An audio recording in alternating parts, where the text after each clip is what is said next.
ये जन्म है, ये मरण है, ये ऊंचा है, ये नीचा है। लेकिन ज्ञान को पाने के बाद साधक को बोध होता है। मेरे साथ सभी को, ब्रह्म सत्य जगत मिथ्या, ब्रह्म सत्य जगत मिथ्या, ब्रह्म सत्य जगत मिथ्या। तो ये बोध पूज्य बापू जी ने कहा कि कर्म शुभ करोगे, तो कल यही विषय चला था कि अंतर्करण शुद्ध होता है, लेकिन उपासना करेंगे तो बल मिलता है। जो नाम जप करते हैं वो कमजोर नहीं होते, जो भगवान का मंत्र उच्चारण करते हैं, उपवास करते हैं, व्रत करते हैं, उनके अंदर बल होता है। साधारण संसारी इंसान जल्दी डगमगा जाता है, लेकिन सत्संगी भगवत प्रेमी जप करने वाला साधक जल्दी से डगमगाता नहीं। उपासना करने से उसके अंदर बल आ जाता है। लेकिन ज्ञान श्रेष्ठ मार्ग है, भक्ति अपनी जगह श्रेष्ठ है, योग अपनी जगह श्रेष्ठ है, लेकिन पुनः आना ज्ञान में है, क्योंकि ज्ञान होने के बाद यही बोध होता है कि ब्रह्म सत्य और जगत मिथ्या। अब श्रीमद् भगवद गीता की ओर एक चलते हैं। यहाँ अर्जुन ने भगवान श्री कृष्ण को नतमस्तक होकर पूछा है, हे भगवान, हे वासुदेव, मुझ में ऐसे क्या सद्गुण होंगे जो मैं आपको पसंद आऊं? रोहतकवासी भाई बहन श्रद्धालु ध्यान से सुनना। आज संसार के 10 काम छोड़कर आप सत्संग सुनने आए हैं, तो निस्संदेह मैं मानती हूँ कि कहीं न कहीं आपके मन में ईश्वर के लिए रुचि है, आपके मन में कहीं न कहीं सत्संग के लिए प्रेम है, संत महापुरुषों के लिए आदर है। तभी घर संसार को एक और छोड़ के रविवार की शाम को आप सत्संग सुन पाए। जिसको सत्संग में रुचि होगी उसको इस बात में भी रुचि होगी कि मैं कभी भगवान को पसंद आ जाऊं। नई ब्याही हुई बहू घर आती है तो ससुराल वालों को पसंद आए, पति को पसंद आए, इसीलिए वस्त्र पहनती है ना तो बड़ों को दिखाती है, आज देखो ये कपड़ा चलेगा। पति को पूछती है आपको ये रंग अच्छा लगता है, पहनो। वो क्यों करती है? क्योंकि मैं जिनके यहाँ आई हूँ मैं उनको पसंद आ जाऊँ, उनके साथ अनुकूलता है। ऐसे ही भगवान का भक्त जो उसके पाने के लिए थोड़ा भी चलता है या थोड़े भी मन में उसको दिल से कभी याद करता है, तो वो इच्छा करता है कि कभी मैं उसको पसंद आ जाऊं। और देखो, एक और इंसान का पुरुषार्थ है और एक और उसकी दया है। ध्यान से सुनो। निस्संदेह गोस्वामी दास जी ने कहा है कि ई फल साधन तेना हो गई, तुम्हारी कृपा पावे कोई कोई। ये बात बिल्कुल ठीक है। गोस्वामी जी ने कहा कि ये ईश्वर प्राप्ति का जो फल है ये साधन से नहीं होता, ये भगवान आपकी कृपा से ही होता है। लेकिन यहाँ एक बात जरूर जोड़ूंगी कि कृपा भी उस पे ही होगी जो साधन करता है, कृपा उसी पे होगी जो पुरुषार्थ करता है। पुरुषार्थ ही नहीं करेगा, साधन नहीं करेगा तो भगवान की कृपा कैसे? एक छोटी सी कथा कि राजा अपने छत पे टहल रहा था और राजा के मन में विचार आ रहे थे कि ईश्वर प्राप्ति कैसे हो। राजा के मन में विचार आया, छत पे टहल रहा था। कभी आप घर का काम कर रहे हो और मन में विचार आ रहा है कि थोड़ी देर काम को रख के जप कर लेते हैं, तो इस पवित्र संध्या में कह रही हूँ, व्यासपीठ से बैठ के कह रही हूँ, कभी ऐसा विचार आए तो समझना कि भगवान ने मुझे आज उद्धार किया। जय राम। आप ऑफिस धंधे में काम कर रहे हो, व्यस्त हो, एकदम सबके बीच में हो और ऐसा हो रहा है यार कब तक चलेगा, थोड़ी देर बैठ जाता हूं, तो समझना कि भगवान राजी हो, उनकी कृपा। नहीं तो नाम सिमरन का शुद्ध विचार जल्दी से नहीं आता। नियम करना अलग बात है और अंदर से होना कि बैठ जाओ, ये भगवान की कृपा। तो राजा के मन में विचार आया कि मुझे ईश्वर प्राप्ति कैसे हो। राजा ये विचार करते करते छत पे टहल रहा था, तो ऊपर से देखा कि मंडी में से कोई साधु महापुरुष जा रहे, पीले वस्त्र थे, माथे पे चोटी थी और अपने लक्ष्य की ओर देखते हुए जा रहे थे। बुरा न माना, एक बात जरूर करूंगी। उड़िया बाबा कहते थे, ब्रह्मज्ञानी संत थे वृंदावन के। उड़िया बाबा कहते थे जिसको साधना में रुचि है, जिसको भजन में रुचि है, उसको ज्यादा आंख से आंख मिला के बात नहीं करनी। जयराम थोड़ी रुचि है गृहस्थियों के लिए बात, और भजनानंदी की ज्यादा किसी से स्पर्श नहीं, ज्यादा किसी से नजदीक नहीं और ज्यादा विचार अभ्यास हो जाए। बहुत ज्यादा आंखें घूमना, बहुत ज्यादा पलकें झपकना उठना, ये चंचलता का चिन्ह है। राजा ने देखा महापुरुष की आंखें तटस्थ हैं, ललाट पर तेज है और अपने लक्ष्य की ओर नजर रख के बाजार में से जा रहे हैं, पर दाएं बाएं नहीं दिख रहे। तो तुरंत नीचे खड़े हुए द्वारपाल को कहा, वो देखो बाबा जा रहे हैं, उनको बोले। लेकिन राजा भी नम्र था, यदि साधु उनके बुलावे पे आया तो राजा के जीवन में भी नम्रता थी। राजा के लिए जो आसन बिछा था उसे साफ सुथरा करके राजा ने उनको बिठाया। बैठो महाराज। बोलो राजा, कैसे याद किया? महाराज मुझे ये बताओ कि ईश्वर प्राप्ति कैसे होगी? साधु ने कहा, एक प्रश्न का उत्तर दो तो तुम्हारा उत्तर तुम्हें खुद ही मिल जाएगा। तुम चाहते हो मुझसे मिलना, वो सरल है, कि मैं तुमसे मिलना चाहूं वो सरल है? दोनों में से सरल क्या है? राजा ने कहा, मैं आपसे मिलना चाहूं वो सरल है। मैंने आपसे मिलना चाहा, द्वारपाल को भेजा, वो तुरंत आपको ले आया। और आपको मेरे तक आना हो तो 10 दरवाजे खटखटाने पड़ेंगे। उसके बाद भी मैं मिलूं न मिलूं पता नहीं, क्योंकि राजा यही तुम्हारे प्रश्न का नहीं समझा महाराज, स्पष्ट। राजन, यदि राजा चाहेगा तो जो जिससे मिलना चाहे वो मिल सकता है, और मैं चाहूं तो मैं नहीं मिल सकता। ऐसे ही राजा जीव 1000 जतन करे, अच्छी बात है, लेकिन जब भगवान चाहेगा तो तुरंत मिल जाएगा, क्योंकि भगवान राजाओं का भी राजा है। जब वो इच्छा करेगा ना, तुम्हारे सब पुरुषार्थ नीचे आ जाएंगे। जैसे हाथी के पांव में सब जीवों के पैर आ जाते हैं, ऐसे ही भगवान की चाह में हमारी सब भक्ति पूरी हो जाती है। इसीलिए ये प्रार्थना करो कि भगवान, मैं तो चाह रहा हूं, पर एक बार आप चाहते, आप चाहोगे तो पूरी प्रकृति उस ओर झुक जाएगी, क्योंकि जहां भगवान चाहते हैं वहां सब कुछ उनके अनुकूल है। भगवान मुझे मिले, ये प्रार्थना। भगवान एक बार आप दया कर लो, क्योंकि मेरे पैर तो बहुत छोटे। एक महात्मा नर्मदा किनारे मिले थे।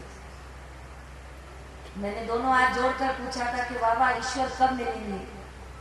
बोले जब तक नहीं मिले तब तक बहुत अच्छा। मैं चुप हो गई, मेरे को जवाब समझ में नहीं आया। मैंने कहा बाबा ईश्वर न मिले वो अच्छा? बोले बहुत अच्छा। मैंने कहा बाबा क्षमा नहीं करना, मुझे ये बताइए कि ये कैसे, मुझे क्षमा करके। बाबा ने कहा जब तक ईश्वर नहीं मिलता है ना, तब तक जो तड़प है, तब तक जो भक्ति है, तब तक जो प्यास है, वही साधक का भजन है, वही ईश्वर प्राप्ति का आनंद है। मिल जाए तो फिर खत्म। जब प्रेमी प्रेमिका मिल जाते हैं फिर तो लड़ाई झगड़े शुरू हो जाते हैं, शादी हो जाती, फिर तो सब सामने समझ। लेकिन जब तक नहीं मिलते हैं तो पूरी दुनिया से टक्कर लेने का सामर्थ्य उनके अंदर होता है। जो होना हो वो, और हम तो शादी करके। ऐसे भजनानंदी को जब तक भगवान नहीं मिलते हैं ना, वो जो कर सकता है वो करता है। और एक बार तो भगवान को पाऊंगा, फिर पा लेता है, फिर तो अपना स्वरूप भासता है उसका। तो आज ये भगवद गीता भगवान श्री कृष्ण को प्रार्थना कर रही है कि हे भगवान, अर्जुन प्रार्थना कर रहे हैं कि ऐसे कौन से सद्गुण हैं जो मुझ में होंगे तो मैं आपको पसंद होऊंगा। और भगवान उसका उत्तर देते हैं भगवान के श्रीमुख से निकले हुए वचन आप सभी उच्चारण करें। संस्कृत ना आए तो टूटी फूटी भाषा में भी बोलना, क्योंकि भगवान के मुख से निकले वचन।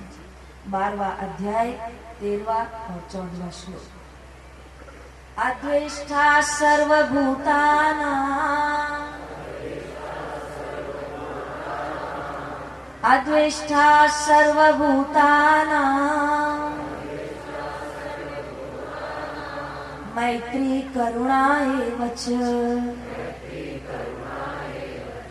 निर्ममो निरहंकार, निर्ममो निरहंकार, समसुख दुख शमी, संतुष्ट सततम योगी, यतात्मा दृढ़ निश्चय,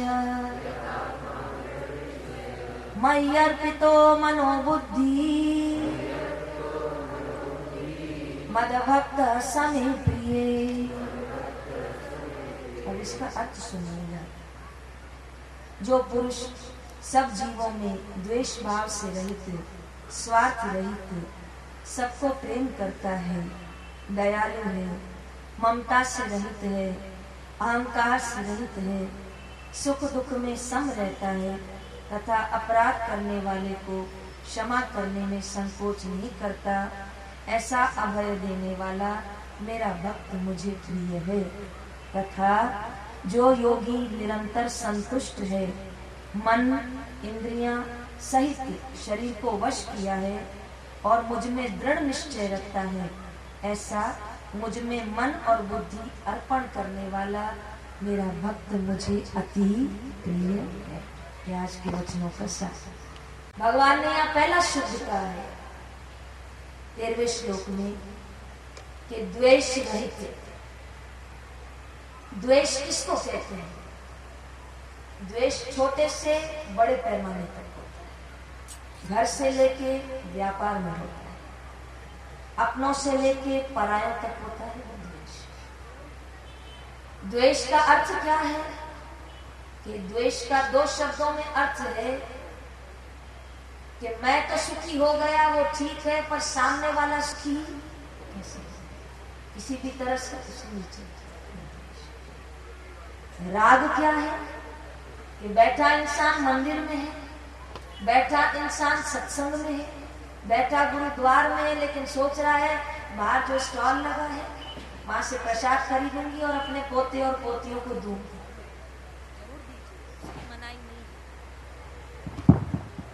लेकिन मन में वो सतत विचार चलना, तो उसके प्रति भगवान ने पहला शब्द राग द्वेष कहा। दादा गुरु जी लीलाशाह बापू के वचन में कि जिस धागे में गांठ होती है उसमें मोती सरलता से नहीं पिरो जाती, जिस पैर के जूते में कंकर चुभे होते हैं उससे मार्ग तय नहीं होता, इसी प्रकार जिसके हृदय में राग और द्वेष है उसके भजन और भक्ति में बरकत सब। भजन करेगा दुनिया से अच्छा होगा पर बरकत नहीं होगा। और वहां गोस्वामी तुलसीदास जी कहते हैं कि निस्संदेह साधन कम हो, निस्संदेह भजन कम हो, पर यदि अंतरकरण शुद्ध है, अंतरकरण निर्मल है, तो भगवान सहज ही उसके हृदय में प्रकट होते हैं और अनेक रूपों से भगवान उसकी रक्षा करते हैं। जय राम जी। पहला शब्द। दूसरा शब्द यहाँ कहा मैत्री, मित्रता। यहाँ जो माता पिता बैठे हैं उनको मैं एक निवेदन करूंगी कि जब आपके बच्चे 14 साल से बड़े हो जाएं तो कृपया अपने बच्चों से मित्रता रखें, उनके कंधे पे हाथ रख के बात करना सीखें, उनका समाचार नहीं प्रेम से पूछें। और मैं एक निवेदन करूंगी, अगर माता पिता बच्चों को मोबाइल दे रहे हैं तो कृपया कभी कभी उनका मोबाइल खोलकर देखें। कई बार माता पिता मोबाइल दे देते, उनको खुद को SMS पढ़ना नहीं आता, उनको खुद को खोलना नहीं आता कि कहाँ कॉल किया, कहाँ से नहीं पता चलता। और जब बच्चा बच्ची मार्ग से बाहर निकल जाता है तब उन्हें पता चलता है इसका कारण मोबाइल था। तो देश जरूर आपकी अनुकूलता के अनुसार दे, पर विचार और विवेक के साथ। बच्चे को बच्ची को उत्साह दें, लेकिन एक कड़ी नजर भी उस पर जरूर रखी, ताकि बच्चों के ऊपर अनुशासन रहे, तो आगे जाके वो बच्चे आपका, संतों का और भारत की धरती का गौरव बढ़ाए। पिता ने एक दिन पुत्र को कहा, ऐसा तो कोई काम करके मेरा नाम रोशन कर। जब देखो उल्टे काम करता है, जब देखो उल्टे काम करता है, कोई तो काम करके मेरा नाम चमके। तो पिता की आज्ञा मानकर, पिता की बात सुनकर बेटे ने क्या किया, पिता घर पे नहीं थे, घर पे जितने भी बल्ब और ट्यूबलाइट थे उसमें पिताजी का नाम स्केच पेन से लिखा। और शाम को जैसे पिताजी घर में प्रवेश हुए, सभी बल्ब और ट्यूबलाइट ऑन करी, पिताजी देख रहे हैं सब पे श्यामलाल श्यामलाल श्यामलाल। बेटा ये क्या है? आपने कहा ना ऐसा कोई काम कर मेरा नाम रोशन हो। पिताजी सब जगह आपका नाम रोशन। पिता ने कहा ये तेरे लक्ष्य है नाम रोशन कर। अरे थोड़ी पढ़ाई में अच्छे नंबर ला, कोई मेरा नाम ऐसे रोशन कर कि समाज में मुझे बोले तुम्हारा बेटा देखो ये नाम रोशन कर। और सुन, इस बार बोल रहा हूँ, पास हो गया ना तो मोटरसाइकिल देना होगा, जीवान देता हूँ तेरे को। और फेल हुआ तो देख लिए थे। नहीं नहीं पापा इस बार जरूर पास हो। और जून का महीना आया, रिजल्ट आया, वो दौड़ा दौड़ा रिपोर्ट कार्ड लेके आया। पिताजी समझ गए पास होके आया, तभी खुश हो गया। देखा ला, जैसे रिपोर्ट कार्ड देखा तो पता चला 3 में फेल हो गया।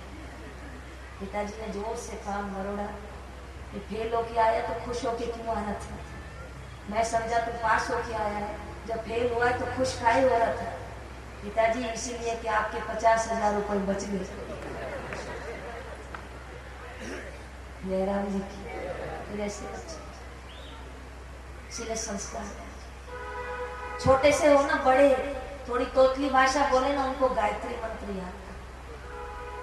दूसरी तीसरी कक्षा में आए उसको छोटा हनुमान चालीसा लेकर दो, बोले ये याद करोगे ना, मुझे कंठस्थ करके सुनाओगे ना, जिस साइकिल पे हाथ रखोगे वो दिलाऊंगा।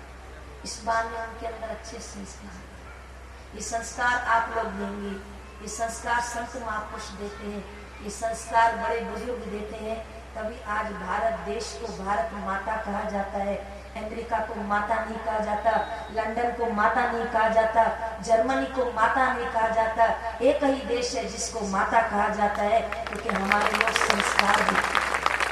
ये संस्कारों का देश है, ये परंपराओं का देश है, ये संस्कृति का देश है, ये उत्सव और त्योहारों का देश है।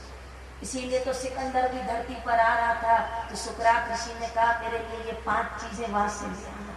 ये वो देश है, और इस देश में आकर हम बच्चों के नाम अंग्रेजों के नाम रखेंगे तो कैसे? बच्चों का नाम बड़ा प्यारा रखिए, क्यों? क्योंकि 10 बार उसको दिन में बुलाना पड़े तो उसको बुलाने से मेरा कंठ और हृदय गदगद हो जाए। ऐसे बच्चे और बच्चियों का नाम रखिए। जयराम जी की। तो चलो फिर से मैत्री पर आ जाते हैं। भगवान ने यहाँ दूसरा सद्गुण कहा है कि मित्रता करिए।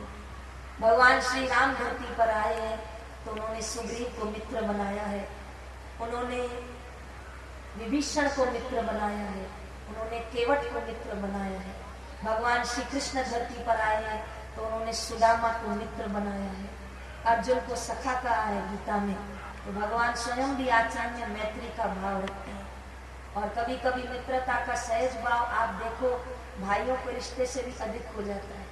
जब दोस्त घर पे आता है ना, जिस थाली में हम खाते हैं, अगर मित्र मित्र का आपस में प्यार होता है तो वो उसी थाली से थोड़ा सा खा लेता है। बोले बस तुम खा रहे, मैं इसी में से खा लेता हूँ, दूसरी मत लाओ, एक ही बात है। और कभी कभी बीच में मित्रता और प्रेम नहीं होती है तो थाली तो अलग पिरोसनी पड़ती है, लेकिन 10 चीजें और लानी पड़ती है। लेकिन मैत्री जीवन में सरलता को लाती है, मैत्री जीवन में सहजता को लाती है। जयराम जी।